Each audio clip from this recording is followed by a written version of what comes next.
So we start where we last left off, and this is our cooking map of content. So if you haven't been here for the previous video, just went through the basics, installation, just the general feeling of how to link notes. And in that video, we just built a cooking map of content, or MOC, where we have vegetarian meals and we have Italian meals, and we can obviously fold it. Today, we want to build on those ideas, and we are going to create some recipes that gets pulled into an Excel-like table through Dataview. So Dataview, it's just a plugin in Obsidian that allows you to write some easy to complex queries to pull in all the data from specific notes. In our cooking example, we will have a data view, meaning an Excel-like table, to pull in all our recipes. So instead of coming to our cooking map of content, and when we have a new recipe where we have, let's say, spaghetti bolognese, instead of having to do this, we can just create a new note and enter some metadata field. So that's just a specification at the top that tells Dataview, the Excel-like query, to bring it into our table here, instead of having to come to our map of content and having to type it in every time we create something new. It's a way of automating your system a little bit better. Let's first go and look at our actual note and what we need to do in order to change it in order for Dataview to work. We'll go to this Asian ramenish type meal. So this is our name, Asian ramenish type meal. We have our ingredients. They're not complete list, but that's fine. We have cooking instructions, and then we have some photos. So we just copy paste these photos into our note. And a quick side note, we're going to have a lot of small little tips that you can also follow along, which took me a while to figure out when I first started, but it's valuable things that would save you a lot of time and make your knowledge management system feel specific to you. So me personally, I don't like it when the photos are this big because it takes too long to scroll. So if you go to edit view, meaning top right, you can click on this little stencil and toggle between the two, so it goes from the viewing mode or reading mode to edit mode. And the way we did that is, if you haven't been here for the last meeting, the last video, you are going to go to editor and you're going to make sure that the default editing mode is source mode and not live preview. Just make sure it's source mode. Cool.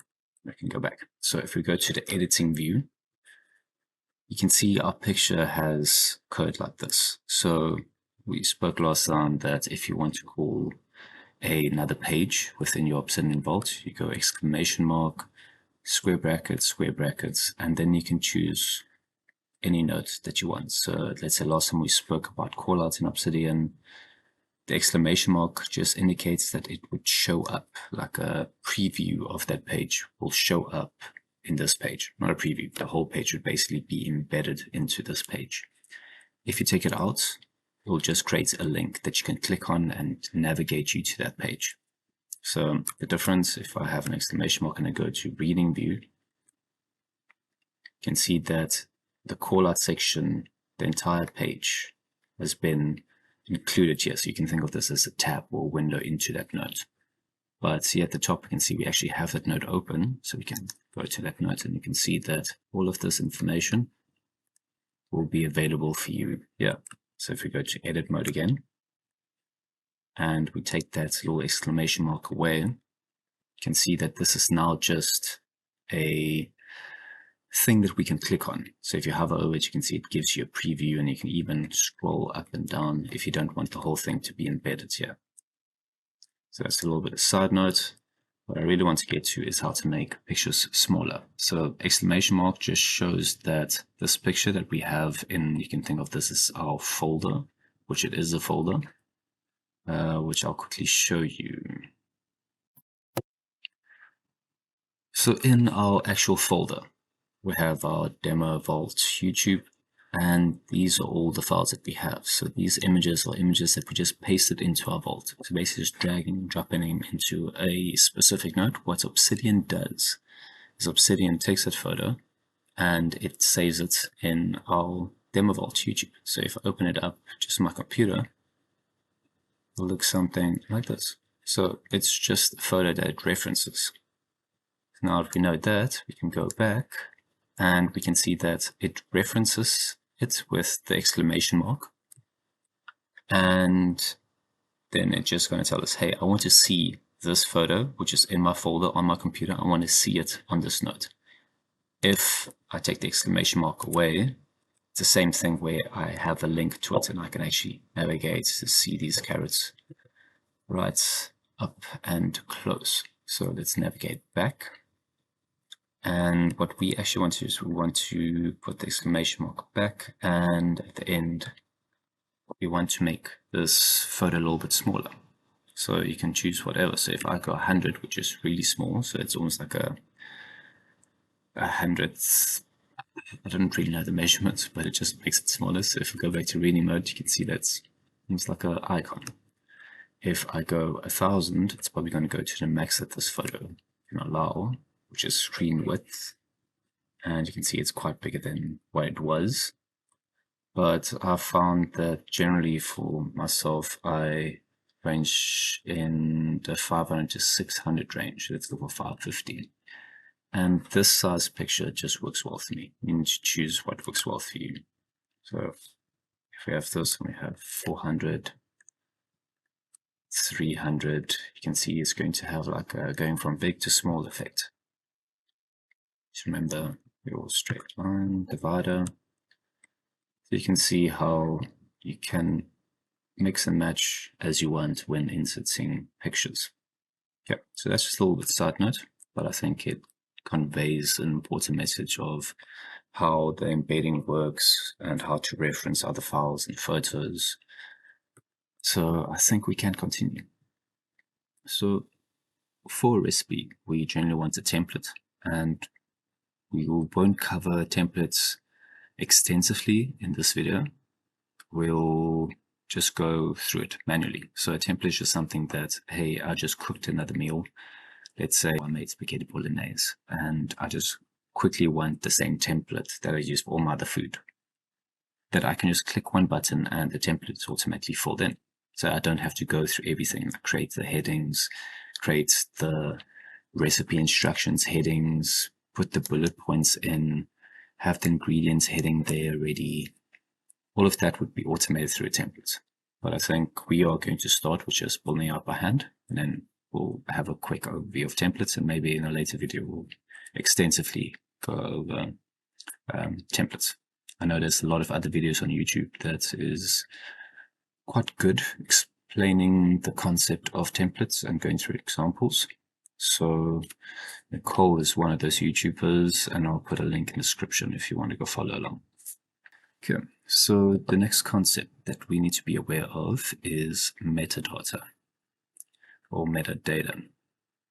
So metadata is just the language that Dataview speaks in. So it's almost like a translator that makes Dataview understand, oh, this relates to something that you want to put into the table. And it needs to be specified in a certain way, specifying metadata, and that is through the normal YAML front-end meta code, which at the beginning of your code, so this is your heading. So just at below your main heading, you'll have the three little dashes, and then you'll have closing dashes. So anything between these two lines would specify that this is metadata. In order for this to work, we first need to go download the plugin called Dataview. So we go to settings at the bottom left. We go to community plugins. We go to browse, and then we type in data or data feed. You can see there's quite a bit of people using this, so we'll just say install. And as soon as it's installed, it will pop up this little icon. You can say enable. Great. That's all you need. Now if we go back, Obsidian should recognize these three little dashes and bottom dashes. Anything between these lines would be classified as metadata. So let's try it. So we want to type, so we're going to specify a type. So we want to say, what type is this current node that we're working on? And for us, it's going to be food/recipe. Great. The next metadata field that we're going to insert is tags. So this is, as you can think in Instagram terms, this is something you want to tag it with, a hashtag for exactly what it is. Tags, T-A-G-S. And we're going to say this is, let's say vegetarian and lentil. Let's say Asian dish. And then we have cooking time. So we're just going to enter that metadata. So these aren't tags or fields that exist yet. We are just creating them. You can name them whatever you want as long as they are coherent. So let's go for cooking time. We say 120 minutes and ingredients.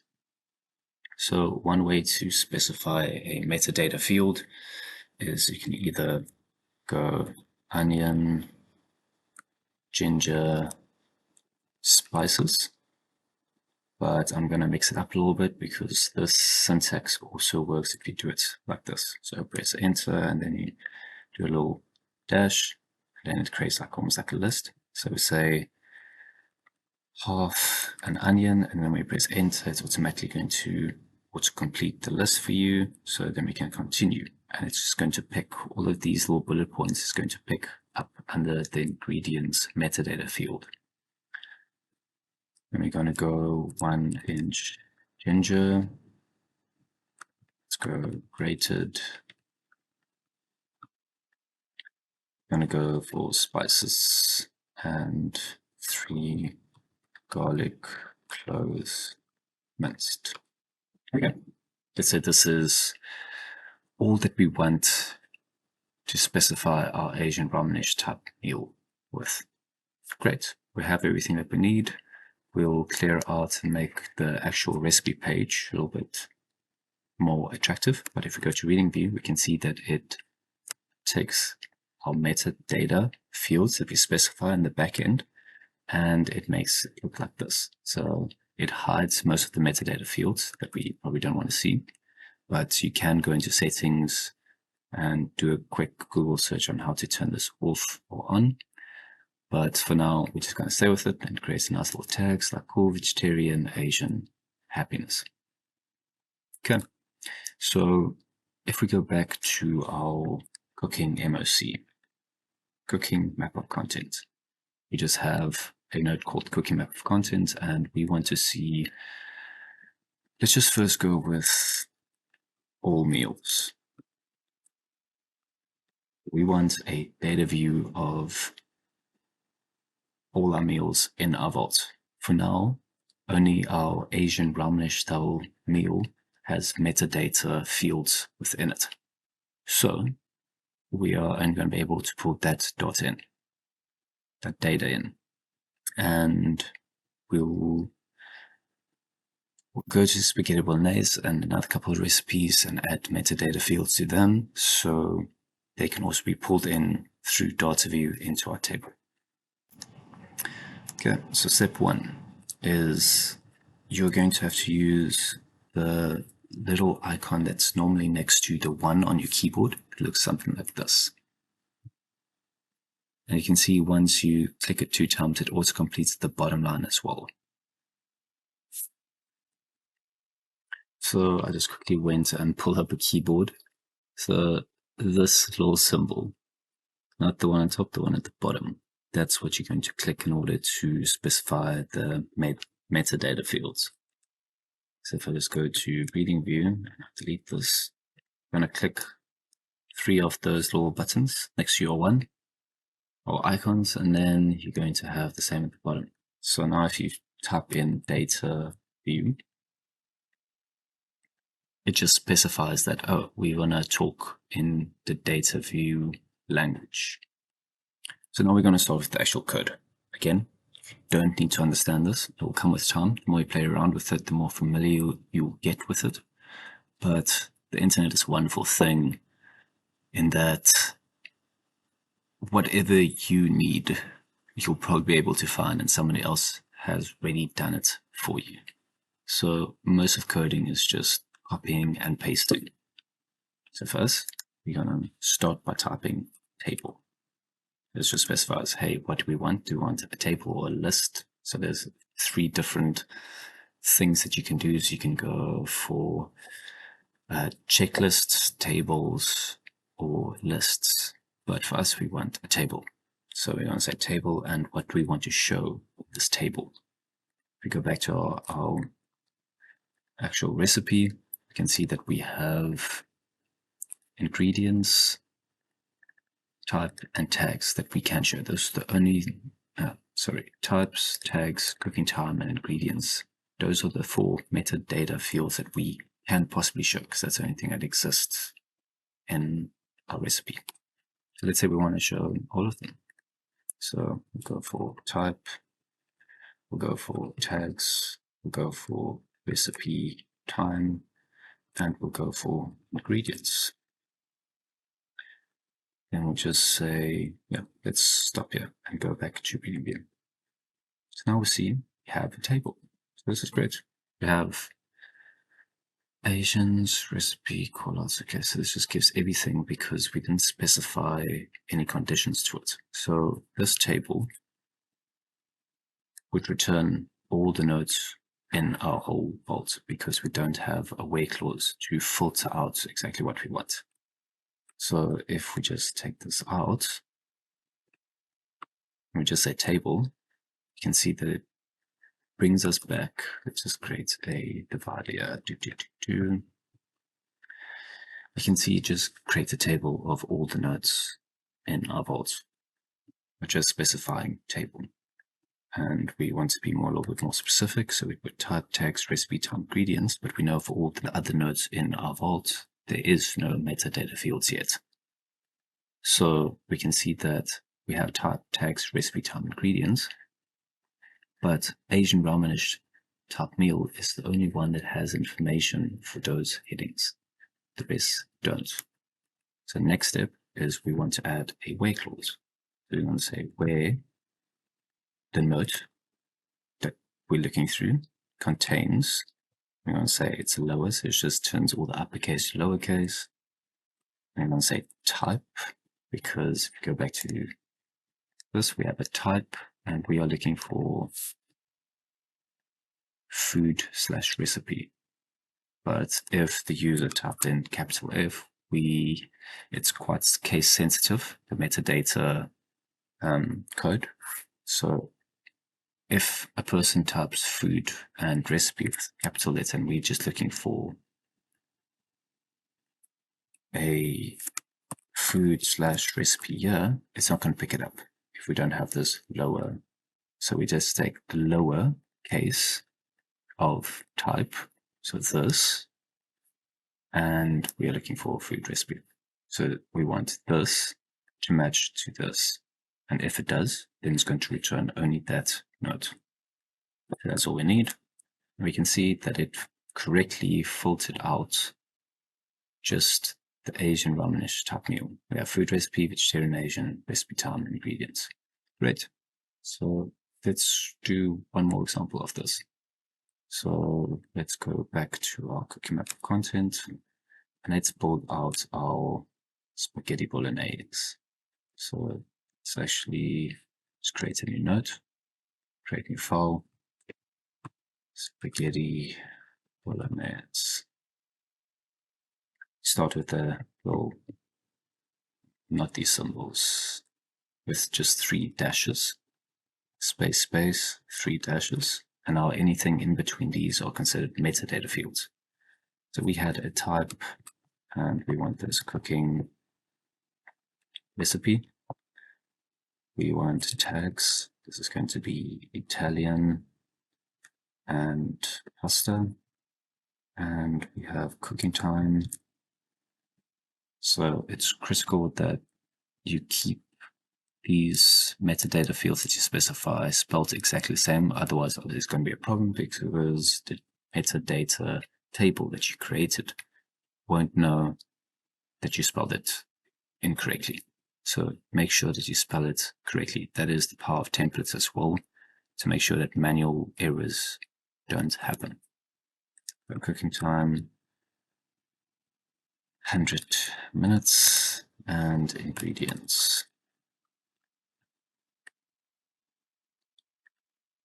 Star, 200 grams, 2 cans, tomato,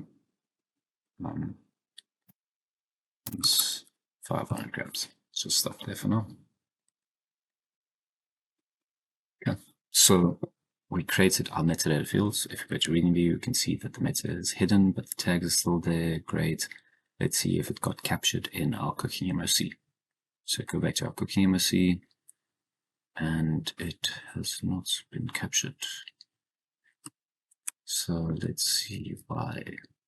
So contains food recipe.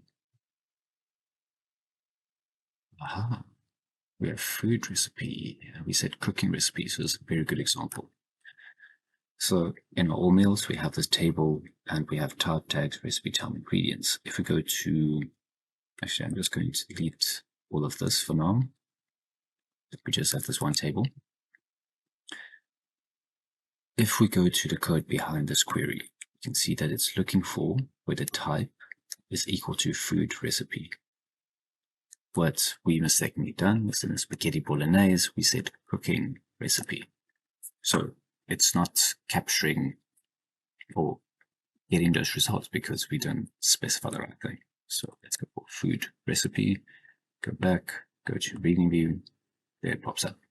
So it's a great example of an error you'll probably come across. And now you'll know what to look for. But here we can see cool pasta, cans, mince, great. So let's say this is our meals. Let's go for baking. So let's say we want to create a baking page under here. So this is going to be, let's change the cooking map of content to food map of content. And this is going to be changed to cooking, our heading. And we can see we have a food map of content. And now we want a data view of baking. So type in data view. We want a table, we want type, we want tags, we want recipe time, we want ingredients, where contains, and now we need to think what we're going to specify baking type recipes with. And let's say baking recipe, or why not? By no means saying that this is the best approach to specifying metadata, but it's good enough to learn, because every day when you're using your second brain or your personal knowledge management system, you'll come across better ways of doing things for you. So this is just to ingrain the concepts. So let's create a new node. So you can either click new tab, or you can go to your keyboard and click on Control N, and it would automatically jump to a new node that you want to create. So I'm going to tap or press Control N, and you see we created a new node. Let's call it brownies. We press Enter, do 3 dashes, enter, 3 dashes, and we go for type. So we said our type is baking.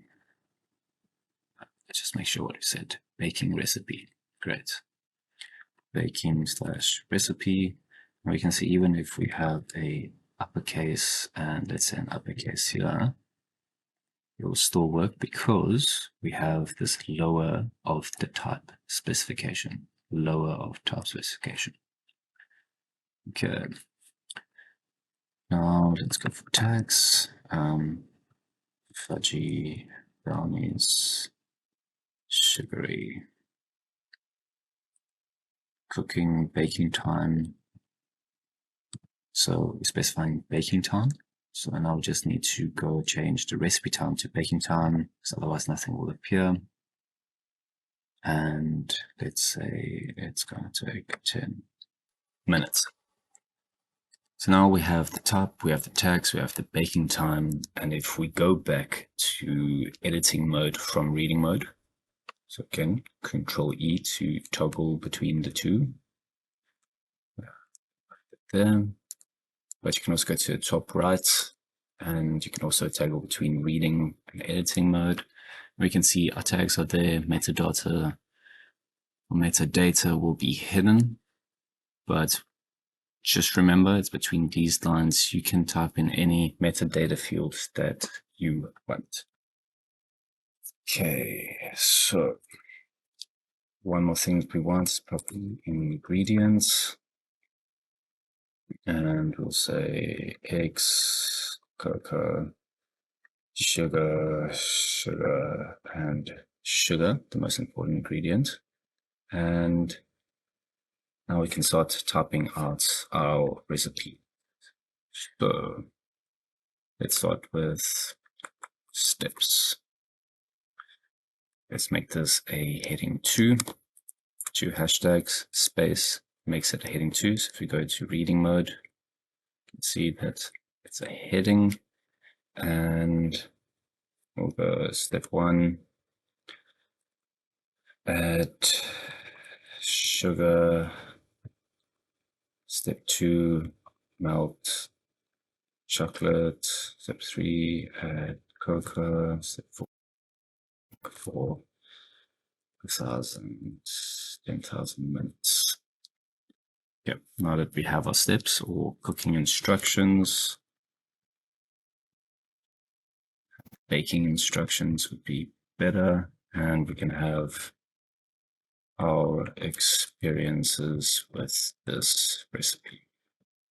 And when you make this recipe in the future, you can have something like a tag for that specific day that you made it on. That's just what I do. And I have a couple of notes for that specific day, and probably with photos on how it came out, what went wrong, what went right. So let's say I cooked or baked a brownie on this day. I would say came out very fudgy and delicious. Could bake for 5 minutes less next time. And let's add a photo. Just paste the photo, and let's go to reading view, and great. Now we have our brownies. So if you go back to our food map of content, we can see that we have cooking, and we have our Asian spaghetti bolognese, and then we have baking our brownies. So now you can see the value that could add to other areas as well. So we used cooking and baking as an example for you to build out a Dataview query. But what this means is you don't have to go back and forth between your map of contents or home pages and the actual notes themselves. You can just add it, and remember to add the metadata fields at the top, because the metadata fields is going to be what the meta or the Dataview query captures or looks at. Say, hey, this is baking recipe. Hey, this is food recipe. And it goes through all your notes. You can obviously specify to specific folders if you have a folder structure. But for us, our queries, meaning if we go to our food map of content and we go to edit mode, this query, this piece of code that says we want a table, in this table, we want a column called type, we want a column called tags, we want a column called recipe time, and we want a column called ingredients. that's the table that we want. Where we're going to find the information to populate this table. So where we're going to find it. So we're going to put some conditions in where within our entire vault, where the note contains the lowercase of type. So if we go to spaghetti bolognese, we can see the lowercase of type. So that's the value that we gave here for spaghetti bolognese, is equal to food recipe. So in our cooking, you can see that it brings back Asian and spaghetti. Great. For baking, exactly the same, just with baking/recipe. So I hope this is valuable. We'll probably have a video on templates next, and we'll apply it to meeting context. But I think the cooking context was a great way to explain just how Dataview can work in your system, and hopefully you can see how it can transfer to other areas to make your data capturing process just a little bit easier. As always, please don't like and subscribe, and all right, peace, love, and prosperity. May the light illuminate you, and strength upon your kin.